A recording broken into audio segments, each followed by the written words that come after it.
பாடகர் அந்தோணிதாசன் இணைப்பில் இருக்கிறார். சார் சார் வணக்கம். பெரும் பேரரசி மறைவை ஒட்டி ஒட்டுமொத்த திரையுலகமும் ஆழ்ந்த துக்கத்தில் இருக்கக்கூடிய சூழலில் உங்களுடைய இரங்கலை நீங்கள் பதிவு செய்யலாம். சார் எல்லாருக்கும் வணக்கம். நான் தூத்துக்குடி மாவட்டத்தில் இருக்கிறேன். இப்போ ஷூட்டிங்கில் எனக்கு படம் விஷயத்தை கேள்விப்பட்டேன். எனக்கு அவ்வளோ ஒரு மன கஷ்டமா இருக்கு. அம்மாவோடைய மறைவு இந்த வருஷம் அப்படியே ஒரு லெஜண்டுகளா முக்கியமானவங்களா இறந்து போயிட்டு இருக்கிறேன். பெரிய இழப்பை நான் கருதுறேன். அம்மாவோட ஆத்மா சாந்தி அடைய நான் கடவுள் வேண்டிக்கிறேன். ஒட்டுமொத்த கலைஞர்கள் சார்பாக அம்மாலாம் எல்லார் குடும்பத்திலுமே ஒரு இழப்பு. இப்ப அம்மாவோட இறப்பு அந்த மாதிரிதான் எல்லார் குடும்பத்திலயும் அம்மா இருக்கிறாங்க. அம்மா அவங்களுடைய பாடல்களை கேட்டு வளர்ந்துதான் இன்னைக்கு நாங்கெல்லாம் ஒரு பாடகராக நிற்கிறோம்னா அவங்களுடைய பாடல்லாம் கேட்டு ரசிச்சு அதை உள்வாங்கினதுனாலதான் இன்னைக்கு நாங்கெல்லாம் பாடகராக நிற்கிறோம். எங்களுக்கு மூத்தவங்க முன்னோடி அம்மாவுடைய ஆத்மா சாந்தி அடையணும். ஆழ்ந்த இரங்கலை நான் தெரிவிச்சுக்கிறேன். என்னால நேரில் கலந்துக்க முடியல. அம்மாவோட ஆத்மாவுக்கு நான் நன்றி செலுத்துறேன்.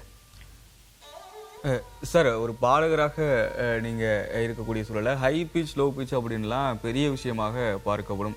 ஆனா ஹை பிச் லோ பிச் ரெண்டையுமே ஒரே பாடல்கள்ல பாடியிருக்காங்க அப்படின்றது பெரும் பெரும் பேர் இல்லையா? அது ஐயோ, அவங்க தொட்ட உயரம் எல்லாம் மிகப்பெரிய உயரம்.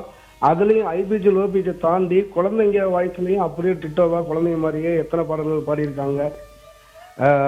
வளர்ந்து வர்ற கலைஞர்களுக்கு அம்மா நேரடியா சொல்லி கொடுக்காம அவங்க வாழ்வியல்ல வாழ்த்து காட்சி சொல்லி இருக்கிறாங்க. அவங்களுடைய பாதையை கடைபிடிச்சாலே எதிர்கால கலைஞர்களுக்கு ஒரு நல்ல ஒரு வாழ்க்கை பிரகாசமா இருக்குன்னு நான் நம்புறேன்.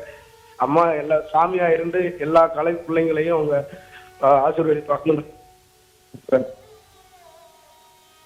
சார், உங்களுடைய வாழ்க்கையில் ஜானகி அம்மா என்ன தாக்கத்தை ஏற்படுத்தியிருக்காங்க? எல்லா பாடகருக்குமே ஜானகி அம்மா குருவாக இருப்பாங்க. நீங்கள் அதை பகிர்ந்துக்கலாமா?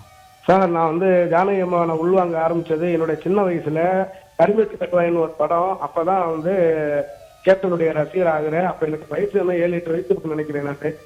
அப்ப அதுல ஒரு பாட்டு இன்னும் எனக்கு மனசுல எப்பப்பெல்லாம் துன்பம் துயரம் இருக்கோ அந்த ஒரு லேடிஸ் பாட்டு தான் அவ்வளவு எனக்கு இனிமையா இருக்கும். இந்த காட்டுக்குள்ள காதல் கிளிய கண்டே வீட்டுக்குள்ள அத அடைச்சு வச்சேன் பொழுது இருக்க மறைஞ்சிருச்சே போனத மறந்துருச்சே. இந்த பாட்டெல்லாம் இன்னைக்கு கூட காலையில கூட பார்த்துக்கிட்டு இருந்தேன். பாருங்க, மத்தியானம் அம்மா இறந்த செய்தி எனக்கு இங்க அடைக்குது. அவ்வளவுதான். மகராசம் பேச்சு மலை ஏறி போச்சு ஆனாலும் அலை பாயுதே. அதாவது அந்த ஒரு இது இன்னும் என் வாழ்க்கையில எப்பவுமே ஒழிச்சுக்கிட்டே இருக்கும் என் மனசுக்குள்ள. இப்ப அம்மா வாழ்ந்துகிட்டு இருந்தாங்க. மறைஞ்சது எல்லா கலைஞர்களுக்கும் இந்த கலைத்துறைக்கும் நம்ம சினிமாவுக்கும் தமிழ் மக்களுக்கும் இசை ரசிகர்களுக்கும் எல்லாத்துக்குமே ஒரு பேரிழப்பு. இது தாங்க முடியாத இழப்பு. துக்கத்தை பகிர்ந்து கொள்ள முடிகிறது சார், உணரவும் முடிகிறது. நன்றி.